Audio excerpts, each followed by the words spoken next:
Hello, dear friends. We are glad to welcome you to the round table, What is the Danger of the Consumer Format of Society, which is a continuation of the conference, Global Crisis.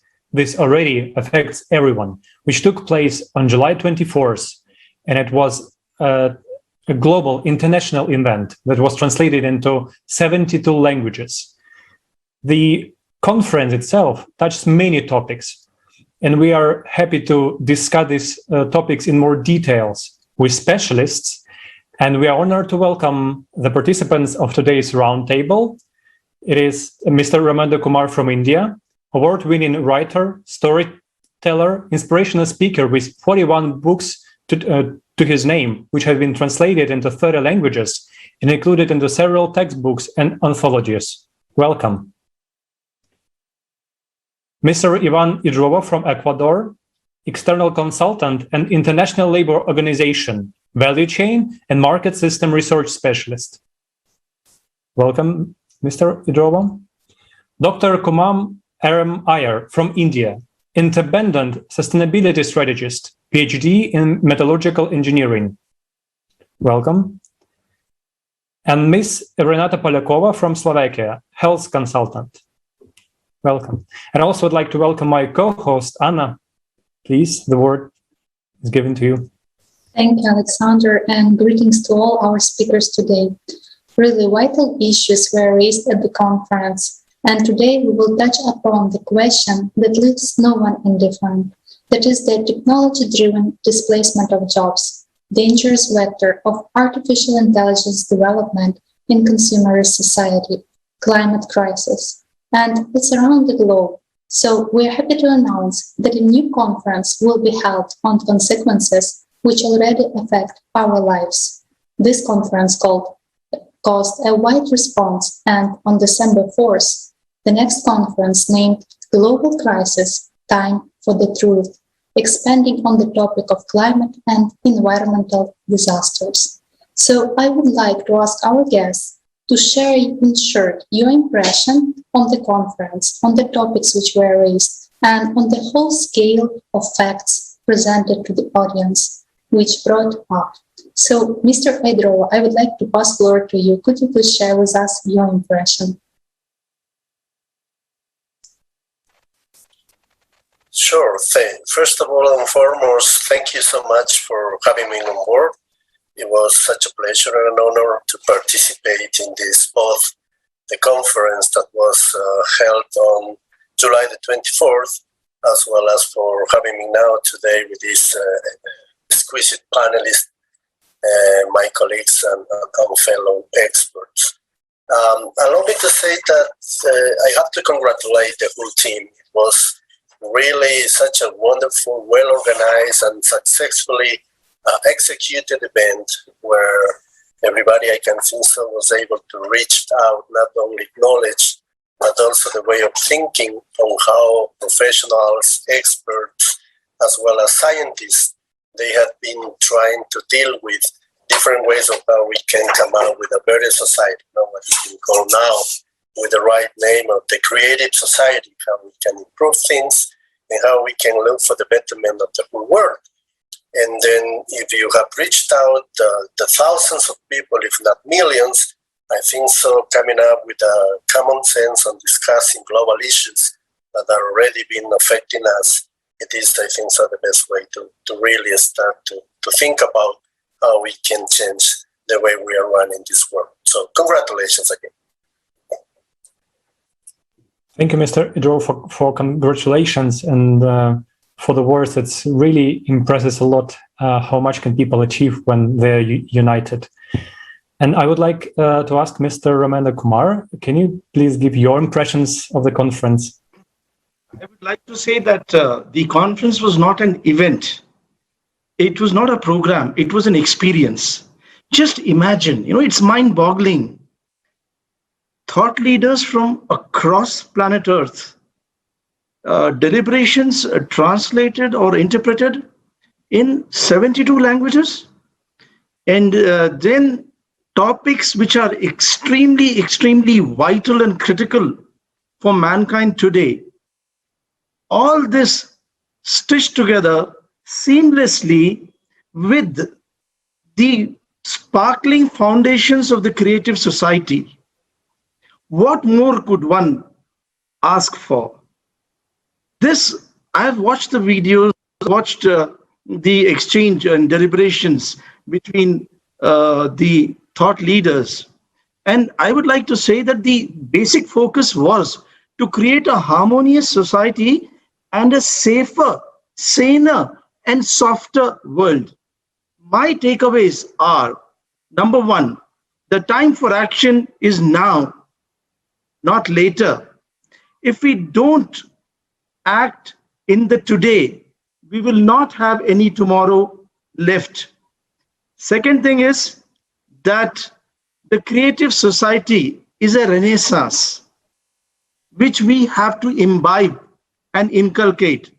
And third thing is that the consumer society is a one-way ticket to disaster. Thank you. Thank you so much, Mr. Kumar. And really, this event, it was a turning point which gave many understandings, and it's really new beginning for us as society. Thank you so much for sharing your impression. I would like to ask Ms. Polakova to share your impression after the conference and about topics which were raised. Hello to everyone. It's a great honor to me to be here, and I'd like to share that all my life I was looking and I was searching for higher meaning, and I found it in project of Electra IPM. So thank you so much.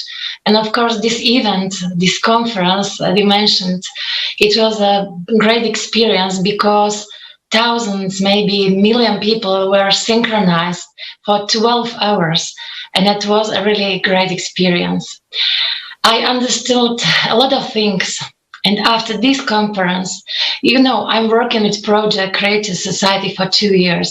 But this event was really important because after this 12 hours event, I understood that only solution how to survive is creative society. It's not possibility, that's fact. We need to build creative society. And to me, was really impressed 3 parts about artificial intelligence, ecology, and climate crisis, because I understood that we can harm our civilization, but we can help each other by uniting. So thank you very much. Hundreds of people who are collecting this information for 2 months. That's great, because one person can do that maybe for years and maybe more. So thank you so much to everyone. Thank you, Ms. Polakova. It was really indeed a very great experience and gives a lot of understandings. What is the current situation that we are in? What people do not see, and it's what was actually important for me. Like, it brings a complete picture, a complete understanding of what is going on. Thank you. And I would like ask the same question to Mr. Kumar M. Iyer. Can you please share your impressions? What find you the most valuable in the conference? Good evening, everyone. What I really liked about the conference is how topical it was. I mean, this is the need of the hour, and the subjects that were discussed were very appropriate for the current crisis which the world finds itself in. And what is even more notable is that the team that was handling the whole thing, it was not people from my generation. It was the youngsters who had taken the lead. And that is what is more inspiring for me, that the youngsters have their heart in the right place and they are not willing to take shit from people from my generation. And that is good. That takeaway is the biggest takeaway for me from that conference. And that gives me hope that there is a brighter future for this planet. That is my biggest takeaway from this conference. Thank you so much. Thank you so much, Mr. Iyer. And it's really unity of people of all ages, because we need to unite the whole human potential to make this global change.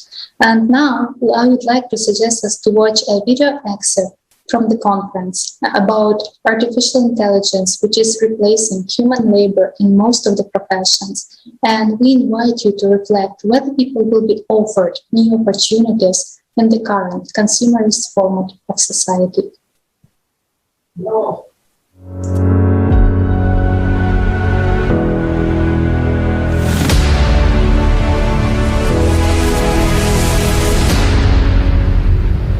Are you sure that taking away your job in the consumer format of society will create a new one for you? They promise to teach us new professions, but which ones? If artificial intelligence learns faster, and in the consumer format, everything is decided by profit and availability, the layoffs of people due to the application of artificial intelligence is already happening. The following are just a few illustrative examples from various countries. The Chinese mobile phone factory Shenyang Precision Technology has replaced 90% of humans with robots. This increased their productivity by 250%. People have not been offered other jobs. They were just simply fired. In 2018, Sberbank of Russia, the largest financial enterprise in Central and Eastern Europe, introduced artificial intelligence and cut 70% of middle managers.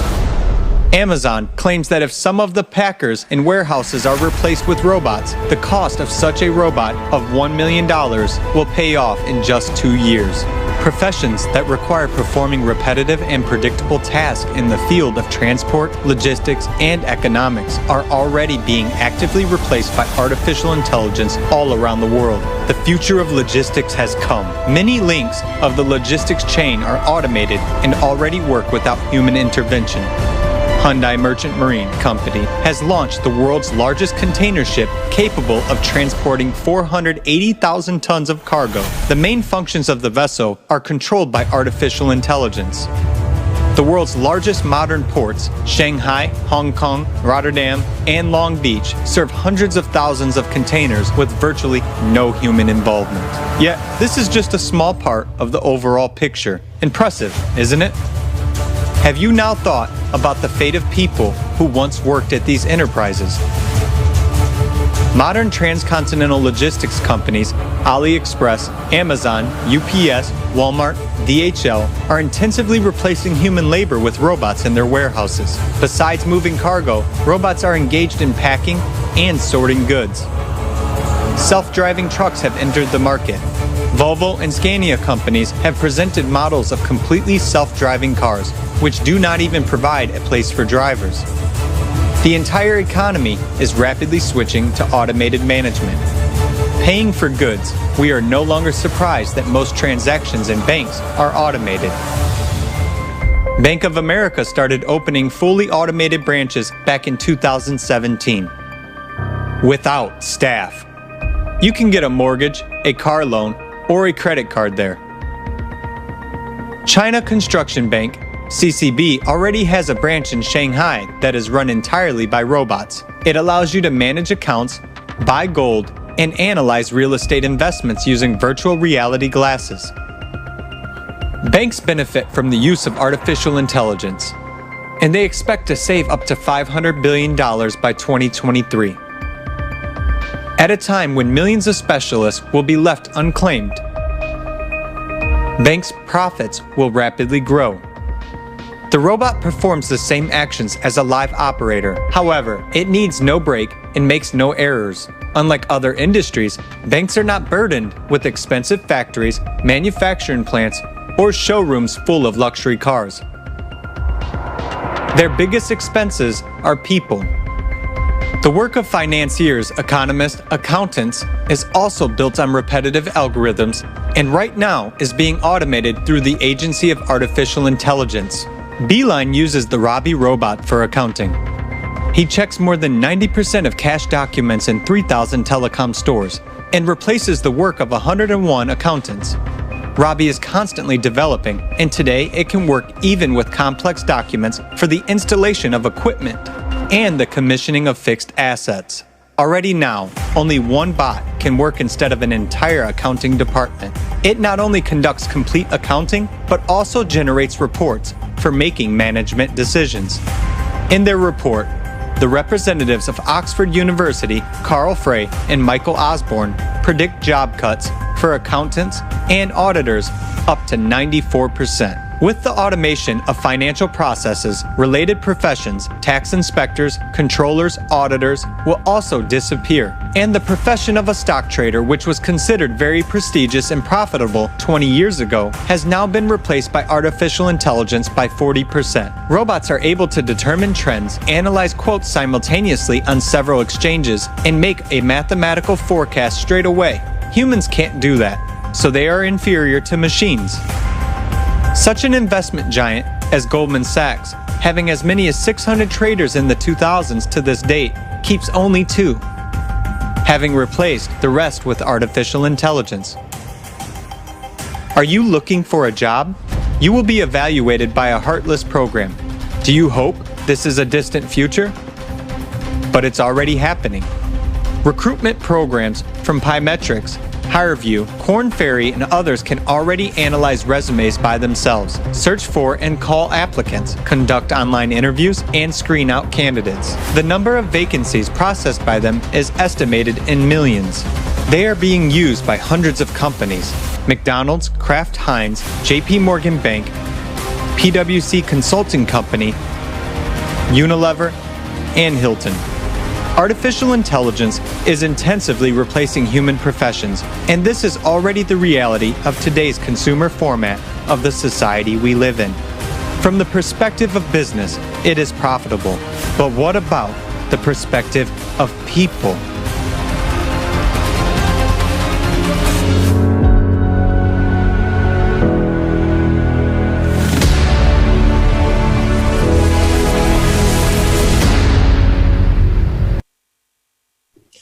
In the video, we have seen how far the artificial intelligence powered by machine learning and neural networks has been already developed so far. The speed at which artificial intelligence is progressing is not linear, it's exponential. And it's often said that sometimes people have issues with understanding how fast this exponential growth is, that it's comes really unexpected to many people, and no one can prevent people from losing their jobs in the current consumer format of society.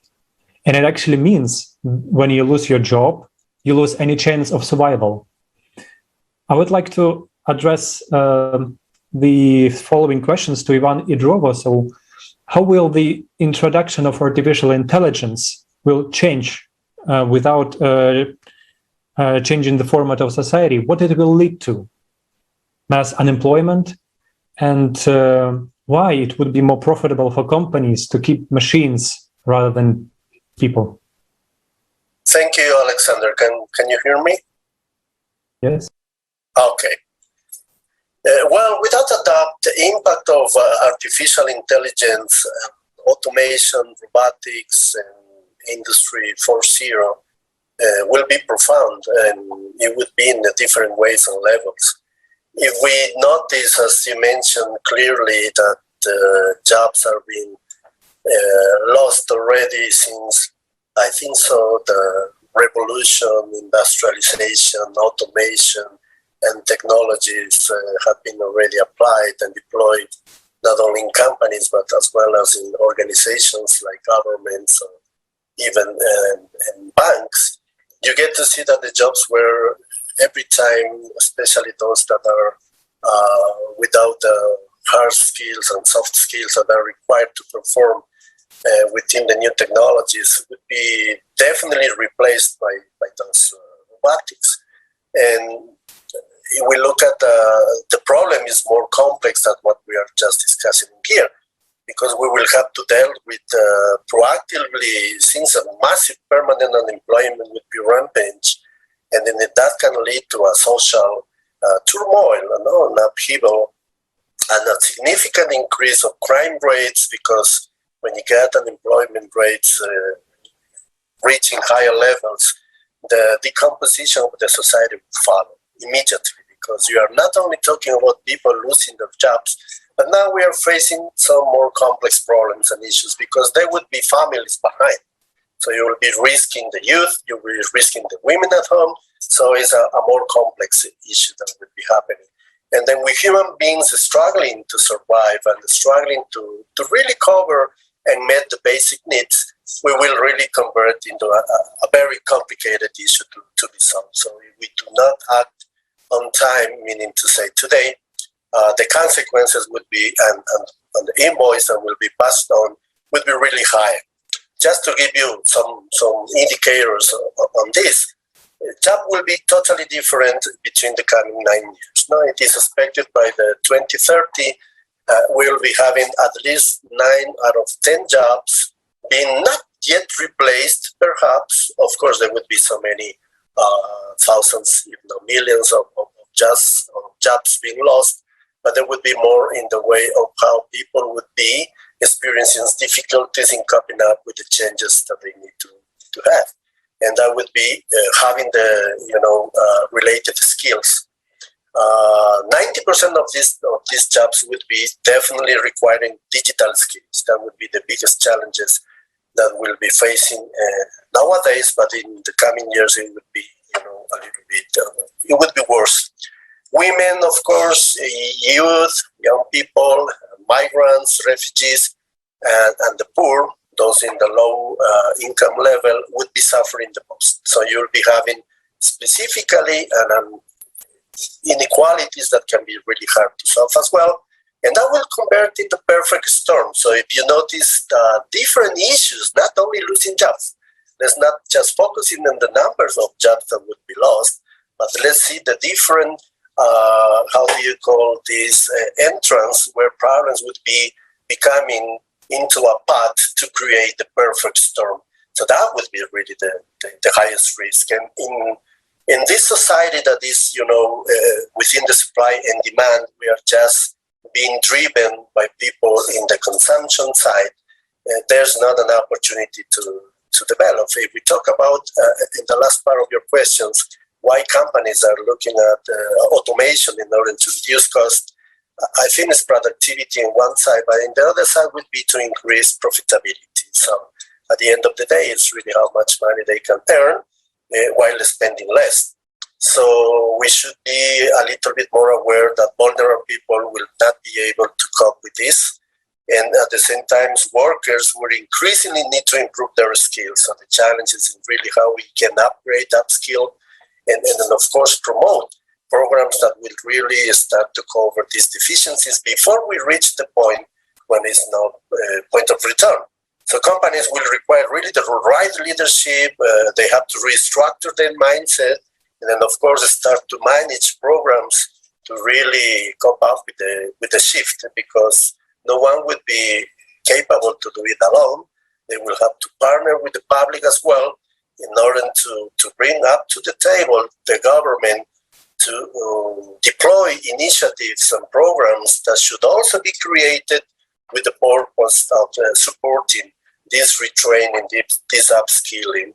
So at this point, I think so is the more important aspect to be considered. So robotization will eventually transform the way we are knowing now jobs, the nature of jobs, and how we are doing the business and the economy in general. But as such, there's a need to make these future policies, these programs, interventions more equitable, more inclusive, flexible, very much observant of what is happening now, and consequently more efficient.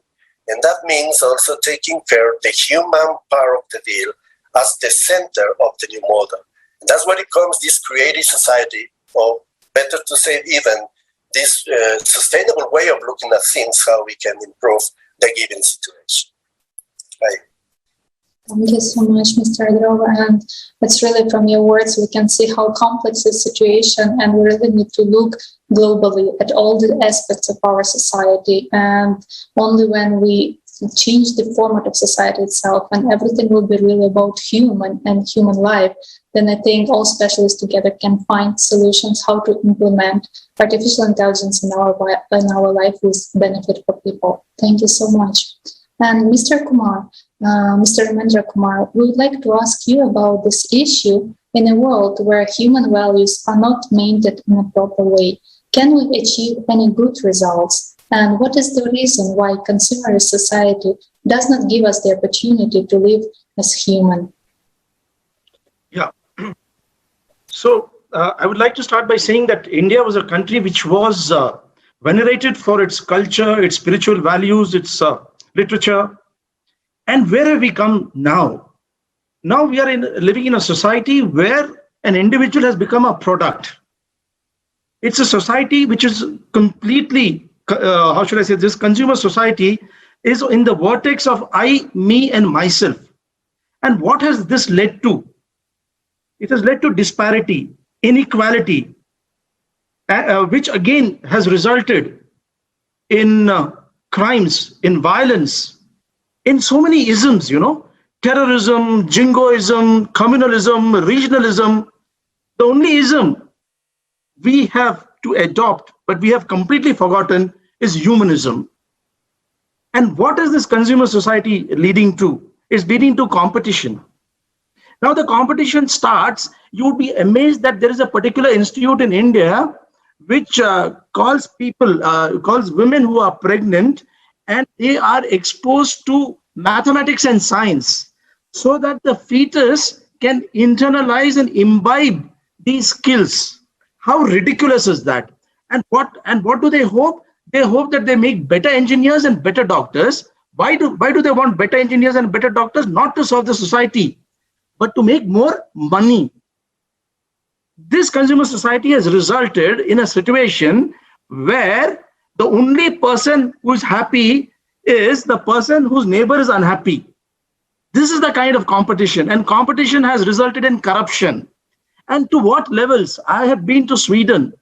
There, on the index of happiness, they are on the top.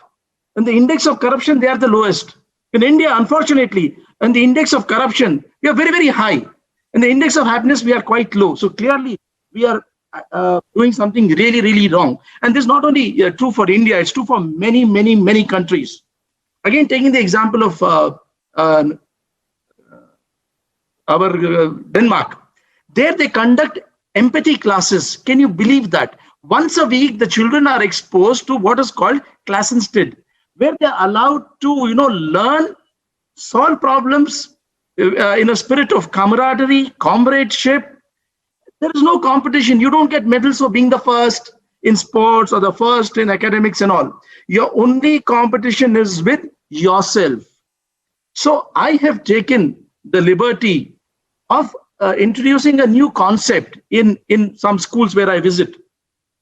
You've heard of ATM, Anytime Automated Teller Machine, or abbreviated in India as Anytime Money. I have called this concept of mine Anytime Memory, ATM card. This is a card which is invaluable, it is priceless, and you can create it with love and time. It has got no expiry date, it will last forever and ever. And, irrespective of the vagaries of the stock market, its value keeps going. So I invite my readers and my audience to create memories which are soaked, drenched in values, because of children of today imbibe these values. Many of these values have been given in the foundations of Create Your Society. Tomorrow they will grow up as more balanced, more humane individuals. Thank you. Thank you so much for your understanding. It's also very important to stress it again that that's actually one of these big differences between consumerist format and creative format of society is what is both of them are oriented. When in consumerist format, everything is oriented only on money, on profit. When in creative format, human life and everything that can improve it is the most valuable thing. And I would like to ask Dr. Kumar M. Iyer, what is your point of view are threats, or I would rather say dangers of the consumerist form of society where we live in? Yeah, if you look at my background, I mean, what is displayed behind me, this talks about what I believe in. For being what is truly sustainable, We cannot live in a society which is driven by profits. As Ramendra Kumar just said, we should not be going by yardsticks of who is number one and who is number two. It's me against myself. Am I a better person today as compared to what I was yesterday? That is what this model, which I talk to organizations about, talks about. So I call it the quadruple bottom line, where profits are necessary, but along with profits, we take into account people, we take into account the planet, and the whole thing is balanced by principles or values. So only when all these four pillars of society are simultaneously satisfied will we be a sustainable society. A consumeristic society is one which is driven by profits. The minute you start talking of number one or number two or number three, the first parameter which is used is income. Who is making more money is presumed to be more successful. So what I advocate and what I talk to organizations about is, can you give up your profits just so that the other aspects, namely the environment, the local society, the people, whether it's in your organization, whether it's with your partners, whether it's with your customers, can their lives be improved? So you talk about development as an ecosystem, not as an individual. I'd like to give an example here. Let's say I have a palatial house, a fantastic, beautiful, state-of-the-art house, and my neighborhood is filthy. Would I like to live in such a house when everywhere around me I only see dirt, I only see poverty, I only see hunger? That is unfortunately what the consumeristic society is creating islands of prosperity, surrounded by huge areas which are of people deprived of even basic necessities in life. So unless we move away from a profit-driven society and move into a system where the principles are considered equally important as profits, where we listen to the planet is crying for help today. Unfortunately, we are not listening to it. And so what is happening? The planet is fighting back. We see forest fires, we see unseasonal rains, we see floods all across the world. So the planet fights back the way it can. And all this is because of our mad drive to be number one in terms of revenue, in terms of profit. So let's stop, take a pause, and see that profits are necessary, but profits are not everything. So the minute we realize that and give equal importance to the other factors which go up into making a sustainable society, only then will we be able to leave behind a planet for subsequent generations. So in conclusion, what I would like to say is that a consumeristic society is not the solution if we want to see the turn of this century. If we want to have our children or our grandchildren live to see the year 2100, we have to have an alternative model. And the consumeristic model is not the model which will take us to the end of the 21st century. Thank you. Thank you so much, Mr. Ryan. And it's really important to review our value system and understand what is the real value of that profit which we are fighting for and what it will cost us in the near future. I would like to pass the floor to Ms. Renata Polakova. Could you please share with us also your view? What are the threats and risks in the consumer society format? Thank you. I would like to say that the truth is simple. And to me, true is that we should love each other. Let's look how does it look love in consumer society. The highest value is money, profit. What does it mean? That some people are striving to have more money, to have more benefits, only for loved ones or for people who are serving them, who are their slaves. That's everything. But the highest value is human life. I would say that I love 8 foundations of creative society.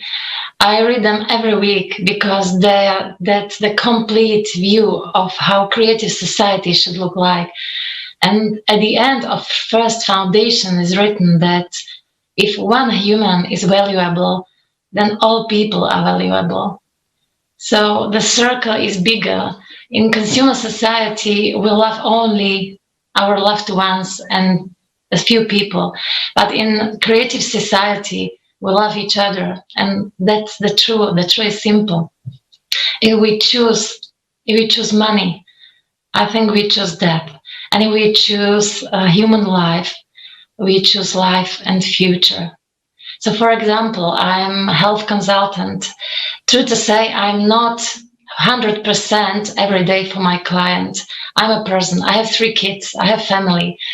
But if artificial intelligence can involve thousands of specialists, can have some important data of every patient 24 hours, it would be perfect.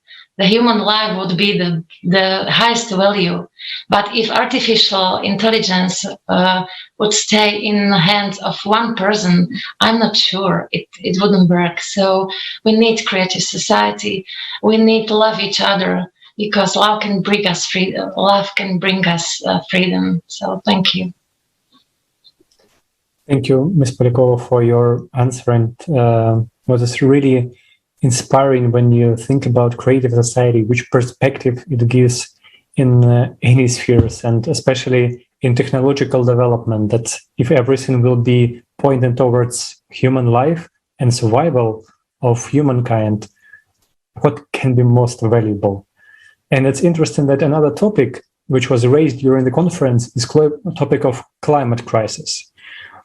We already, as a humanity, see that we don't have technologies yet that can prevent climate to be developed so fast and all these consequences of disasters.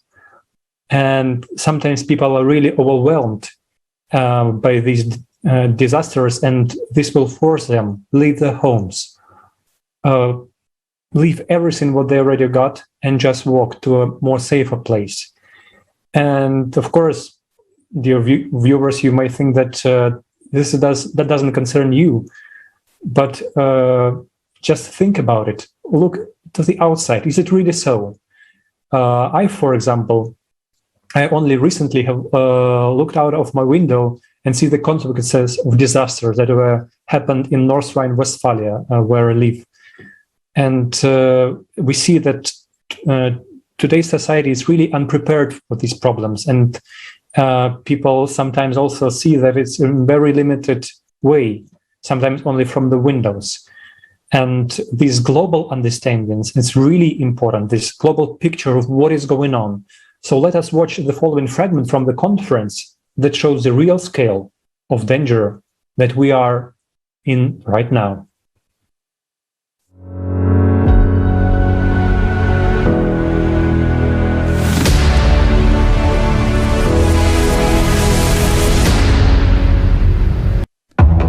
The climate is changing before our eyes. People are losing their lives.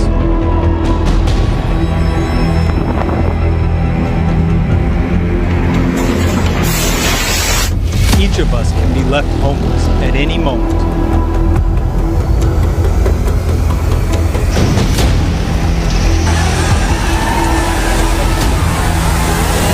Are you ready to hear the truth from eyewitnesses of the events? And Texans statewide was reported over 2,500 of the highest low record temperatures ever recorded. This summer, Western Canada has faced extreme heat, and many cities have reached record high temperatures. The Canadian Rocky Mountains have been burning more than they have in the past 2,000 years. There was an anomalous, catastrophic event in Cuba when a strong tornado struck some municipalities in the city of Havana. This sudden and violent event caused great horror and anxiety among the population. The people of Tabasco are now very afraid because the season of rain and hurricanes is damaging a lot of houses. Everything is flooded. In an instant, the downpour causes people to lose everything they worked for. There have been some violent storms lately that are changing people's lives. They not only affect people's lives but also deprive them of their means of subsistence, leaving people stranded and terrified, not knowing where to go or what to do. So it was from one extreme to the other. We were on fire at one point and then we were underwater. Till March 20th, we had 40,000 aftershocks, the largest of which were of magnitude 5.7. Unprecedented frosts have blanketed much of France. There hasn't been a cold snap like this for decades. Really, I imagine 2019, I have a cyclone in Pune in India. I seen it in my own eyes. I witnessed to myself. So I really lost to my paddy fields. I really lost to many animals also. And I heard many people destroyed their home and they are also homeless. Several flooding occurs every 4 to 5 years and covered 60% of the land mass. The condition of vulnerable people during natural disaster is just unthinkable and undesirable. It's always difficult to describe how miserable their life was. People are worried because they actually don't know what to expect or what to hope for.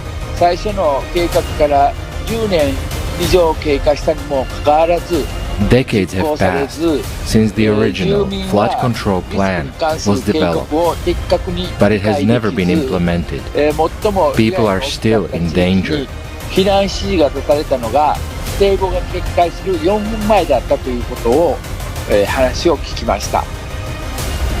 There was a freezing rain in Vladivostok. Trees and cars were covered with an ice crust. Many people were left without electricity, without water, without heating. We were cleaning it all by hand. And one man said, "I'll help you with the first bridge. Then I'll go get the tools I have at home. I'll take my tools and we'll help finish the job." The man returned with his tools in his hands. I asked, "How is your house?" "I don't have a house." He kept on cleaning because what else did the man have to do? Part of the country is flooded. What is happening in Belgium now is a huge tragedy for its residents. In some areas, the river level has risen by 2.5 meters. Houses are flooded. Cars are floating along the streets that have turned into rivers. People climb onto the roofs waiting for rescuers. But the water is coming up and no one knows what to expect next. Deadly volcanic eruptions have been experienced in other parts of the continent, and the latest ravaged parts of the Democratic Republic of Congo, which caused severe damages and casualties, and also forced thousands of people into evacuation and also into terrible living conditions. At times it's really extreme. There's flooding, so sometimes people are affected, like people end up drowning, but mostly people have to move with their families. They lose property. Trees and so many agricultural products destroyed. This is the first time we've seen such instances happening in this country. So when I witnessed the disaster of the climate, about the migration of the farmers from the riverside to the around the town and lead their life on the roadside because of the climate change disaster or the overflooding of the river affecting their area, their agriculture, their home. Local media do not report on some events which is happening in China right now. So a logic question arises, why are people not given the true information about what is happening with the climate right now? Now we have to start to solve this problem intensely, because soon it may be too late. I also witnessed the storm that hit us in Saarland about a week ago. Apart from flooded basements and fallen trees, we were not as badly affected as people in neighboring regions who face severe flooding, landslides, and mud, lava-like flows that buried entire houses and much more. People are still without water, without electricity, without means of communication, without food. They are still trapped on rooftops and cannot cross some roads because the roads are no longer there. We were predicted that climate change would be tangible in 50 or 100 years, but now we know that it is very close and very real, even here in Germany. Doch jetzt wissen wir, dass sehr nah ist und sehr real, auch hier in Deutschland. Hello, I'm David from Germany. Just recently, we had severe flooding. People were shocked and not ready for this. Suddenly, we saw how just a few hours of heavy rains caused flooding that washed away cars and houses. This was really shocking to all of us. We were in a state of shock as something that seemed to be very distant was right here at our door. If we take a look a few years back, we must note that extreme weather events occur due to climate change. We had a severe drought in Germany during the last 3 years, and now suddenly there is such a flood. There is no doubt that the climate is changing, and because of this, the frequency of these extreme events is increasing.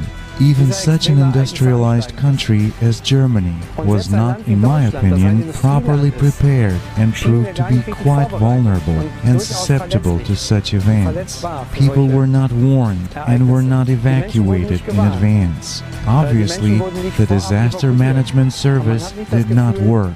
If we take a look at the climate situation in the world, we see that new record-breaking droughts, flooding, and forest fires occur everywhere. Human life is in danger more often, and now it has affected Germany. Many people lost their lives, and more than 1,000 people are still missing. We, people, feel that we need to do something.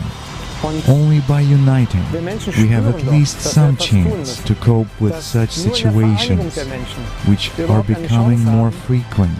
Creative society is a solution for change in the society, exactly in which a human life will be the highest priority, in which necessary conditions to protect human life throughout the world will be created. Just imagine what the least developed countries will do. These countries have no opportunities whatsoever to overcome extreme climatic events, and human life is not protected there. I think that in recent days, we, Germans, have realized how important it is for us to unite, to stick together, and not to let anyone divide us.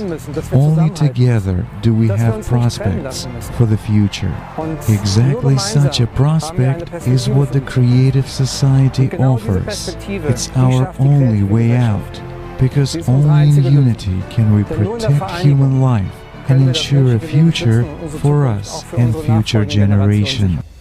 Breaking News on Alatra TV is an international project which is created by volunteers from all over the world with the purpose of informing about large-scale, anomalous, and uncommon natural disasters. This is daily comprehensive analysis and monitoring of information about the state of the planet. People break silence in order to convey the truth about the climate crisis and the way out of it.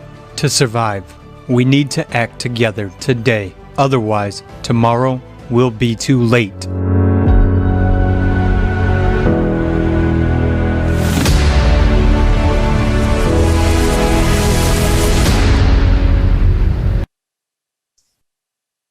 Right, nowadays we see that climate disasters are increasing worldwide and they're happening very suddenly. And it's gratitude to those people who voluntarily gathering information, informing about the real situation with climate. And now I would like to ask a question to Mr. Ramendra Kumar. Could you please share in your country, what are the examples of interaction among people during climate disasters? What happens? Which insights people have experienced? And is it possible to survive for one human during such circumstances? As today we are globally all divided, so what effects is giving us people? The national animal of India is tiger, but I would like to say that the national animal of India should be ostrich, because we are burying our heads in the sand and we are conveniently ignoring what is happening all around us. For the last many years, India has been devastated by various natural calamities. In fact, even as we speak, in the central state of Madhya Pradesh, it is ravaged by floods. And there was an image of an old man standing there and weeping. And when he was asked by the correspondent that what will he do now, he said, I'll just sink and die rather than try to survive, because there's nothing I have with me. All my means are gone. All my animals, he's a kind of he herds goats and all that. Everything is gone. And this is a story time and again. And what do the politicians do? What do the bureaucrats do? They indulge in knee-jerk reaction, or they have these pursuit of brownie points, political brownie points. There are individuals who definitely try their best, but these individuals are like, islands of confluence in a sea of misery. So what I would like to say is that unless we as individuals, as families, as societies, as nations and in the world unite, this climate crisis is going to gobble us up. There are two basically principles of environment which I would like to discuss here. The first is that there is always a price tag. Nothing comes free. So what's happening is every time we are trying to intrude into nature, it's slammed us back. COVID-19 is a great example. Climate crisis is a great example. But we choose to ignore this principle. The second principle is nothing ever comes free. The law of the minimum. The law of the minimum says that everything is in finite supply. But here we are great, how should we say, philosophers. We think that the entire resources of the world, the water, the land, the trees, is going to be there forever and ever. And the clock is ticking by. Today, if we don't take action, like I mentioned earlier, tomorrow we won't have any resources left. Give me just 30 seconds more. I would like to quote Indira Gandhi, the former Prime Minister of India and a great climate champion. She has said that modern man must recognize, as did the ancients in India, that one can take from the earth only so much as one puts back into it. In their hymn to the earth, the sages of the Atharva Veda chanted, "What of you I dig out, let that quickly grow over. Let me not hit your vitals or your heart." So can man himself be vital and of good heart and conscious of his responsibility. Thank you. Thank you so much, Mr. Kumar, and for this understanding and for that exactly the resources are limited. And actually, what is most resource that we have right now, which is very limited, is time. And for us humans, it's now time to act without any delaying. And it's also important to face the truth, what is exactly happening with climate. And unfortunately, the current trend is talking about humans that are responsible for all these climate events. But is it really so? Or the climate change has a cyclical nature and and the humans are not responsible for it? We can also see that cataclysms are growing not only across our planet, but also in solar system. And soon, very soon, billions will migrate. And when we see right now, when a migration only of a few millions, what is happening? We see struggling for resources in human relationships between people. We can only imagine what will happen when billions of people will migrate. And I would like to ask Dr. Kumar M. Iyer, can you please share your understanding what will happen to us in the case of the consumerist format? What will happen during this migration if we do not begin to create a society where the demand for truth is very crucial? One thing which we have to realize is that the world is one. So, and if you have noticed, we have already consumed this year's quota of resources in July. We have another 5 months to go. So we are actually consuming 1.7 Earths to satisfy 1 Earth's need. And this is not sustainable because you're taking out more than you're returning back to nature. So, and this is what the consumeristic society does. It is growth at any cost. What we should be looking for is development and not growth. We have already grown enough. Let us spread the growth more uniformly across the world. We talk about migration. What is the need for migration if the resources are consumed where they are generated? We have instances where countries are consuming twice or even 3 times their allocation of resources. And we have other countries where only a fraction of their allocation is actually consumed in that country. And this disparity has to go. We have to have local development. We have to have a redistribution of growth, as it were, so that we can stop migration once and for all. Why do people migrate? Climate change is just one aspect of it.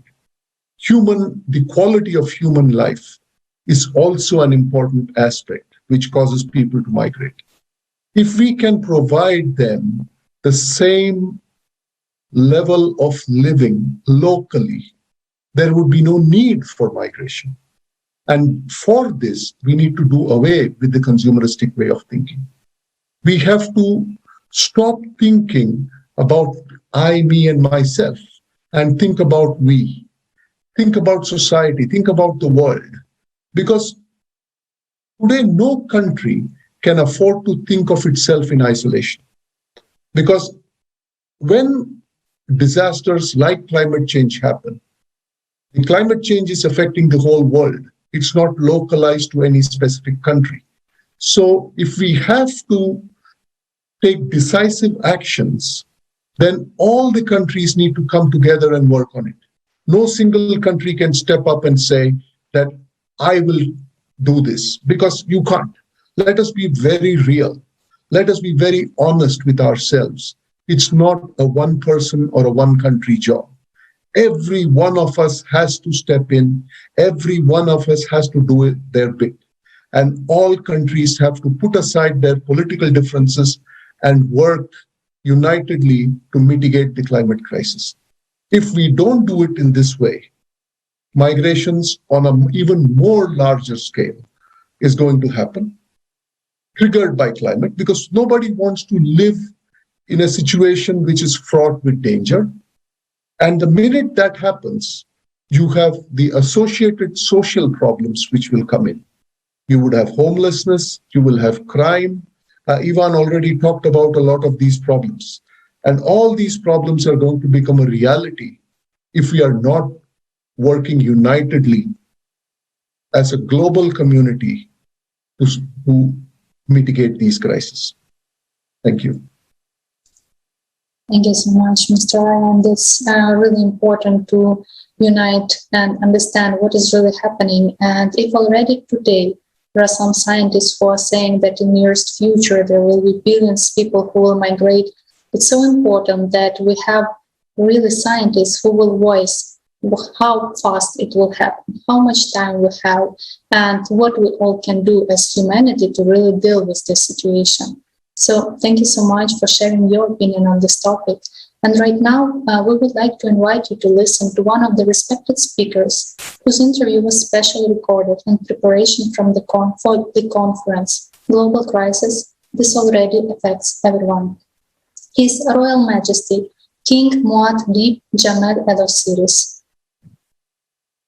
I'd like for you all to have me here on the platform to discuss the issues that we have globally, dealing with environmental problems, and also dealing with population controlled with the humanity. Thank you for having me. We have to put our pride aside, and we have to wake up to the point that we are actually dying. We are dying. If we are not killing ourselves, our planet going to kill us. The planet going to get tired, and Mother Nature going to turn against us as a species. I remember when I was a little boy, I had the opportunity to experience life as innocence. I seen how I could able to climb a tree and get fruit freely without have to pay for it. I mean, I used to see miles and miles of mangrove trees, miles and miles of pomegranates, miles and miles of all types of plants that I could able to eat. Now, can't find that no more. Can't find it, but that's been controlled. Everything is controlled through capitalism and corporations. It's not about what we're going to do about saving our home. And the kingdom is about that. My relationships, my collaboration relationships is about humanitarian, uplifting humanitarian projects. And the topic is saving the fallen humanity. We have to save fallen humanity. And by saving fallen humanity is through education, like, hey, you have to stop this, what you're doing. If we don't do it, we're not going to have a future. Our children going to have a wasteland, and the planet going to kill off our children. The planet going to say, okay, it's enough. It's enough is enough. The planet been here over billions and billions of years. And how many species came before us? And how many times the planet killed them off? If there's nothing from nature itself, it came from outer space, and if outer space is nature itself, the message from me is wake up before it's too late. So that's my message to the monarchies. Really pay attention to create society on a message by utilizing certain levels of authority or corporations or monarchies and companies that trying to help save our planet. Thank you, Yarol, for your real important message to wake up. And this project that you have mentioned to saving humanity, it's also very important right now, because you know that what the main task do we have as humanity? Really to survive. And the first thing that we should really understand is understand the truth, what exactly is going on, that climate changes is cyclical. And we, as an ordinary people, should be really demand for this truth. We should really demand this truth from our scientists, from people who are responsible for it, who knows more than we ordinary people do, because it's their daily research. And then it's, how important it is when the whole scientists and technological experts, everyone will unite their forces in order to make all of the impossible conditions to survive, because it's our main goal. And I would like to ask Mr. Idrova, so how, what should be the conditions in the society that people, beside their profession, whether they're scientists or technologists, they will just tell the truth as it is, that it will be so natural, and that the scientists can tell everything what they know, so the truth can help people to survive. Thank you. Maybe I would like to start a little bit telling you that when the COVID-19 pandemic took us, everybody, by storm last year in 2020, I thought that kind of, suddenly crisis will really put us all together and will really make us to rethink the way we are approaching this world, the way we are spending our lives in this world would be changed. We'll be more compassionate, we'll be more looking at empathy and sympathy for the people who are perhaps in less advantageous living conditions, and didn't happen. If you notice, even when it comes to a more rationalized way of thinking that we have to get the vaccines, run down and available to any of those countries, especially those in developing countries that cannot afford either the technology or the financing to support getting the whole population of their populations vaccinated. While in other countries, developed countries, people are fighting against the vaccine. So the division, I think, is part of the human nature. And coming up with a different perspective of acting more seriously in the sense of how we look at the problems, climate change, for instance, is being seen the same way. More or less, the world is being divided 50-50. 50% of scientists, 50% of experts are really thinking that human activities are among the different reasons why we are having these worse conditions every single year after. And then the other 50% is really, and are still part of the scientific world, they are still saying that it's a natural cycle of the world. But for me, instead of asking the truth, we all know the truth already. So it's rather how we can really internalize this and how we can come up together and trying to act more proactively in order to do the things. What needs to be done is to stop doing the same way. The consumeristic aspect is already or has already taken over us, so we have to rethink that and get back a little bit backwards. And if you notice, the intergovernmental panel on climate change, which is a higher-level committee, being composed, I believe, for more than 1,300 scientific experts, they came up with the same conclusion. The world is already 95% under the probability that the human activities over the past 50 years have caused these issues in the planet. So no chances to keep on continuing discussing. Give us the truth is there. Let's get that truth and let's move on instead of asking leaders that are 50% already, I don't want to use any bad words here, but I would like to say in denial of what is the reality happening. So let's stop trying to look at them. Let's use the other 50% that are already clear on what is going on right now. The industrial activities of our modern civilization that is about to meet our needs, and unfortunately even beyond, because we are consuming more than what we need, have almost doubled up the atmospheric dioxide levels in the past 150 years. So warmer conditions definitely will come up with the evaporation and another precipitation overall, and then there will be a disparity in how different regions would be affected around the world. Some will become wetter, some others will become drier, and that's the thing. So the issues will never stop. And if you notice, these many issues will definitely have a direct effect in the population, especially in those living already under certain terrible conditions. And those side effects will force people around the world, because it won't be only in Asia or Latin America or Africa, that would be in Europe and as well as in the US and Canada. They will be facing the same issues. And then you get to see rich people migrating, not only the poor that is traditional. We are so used to getting to see people from less or low economies being forced to move their original countries and look for another different life to save their lives, as my colleague already said. But you get to see millions of people, huge masses escaping to save their lives, creating unprecedented migrations and refugee issues that nobody is really ready to solve it. So it's time to act and not to discuss what is the truth. The truth is already there.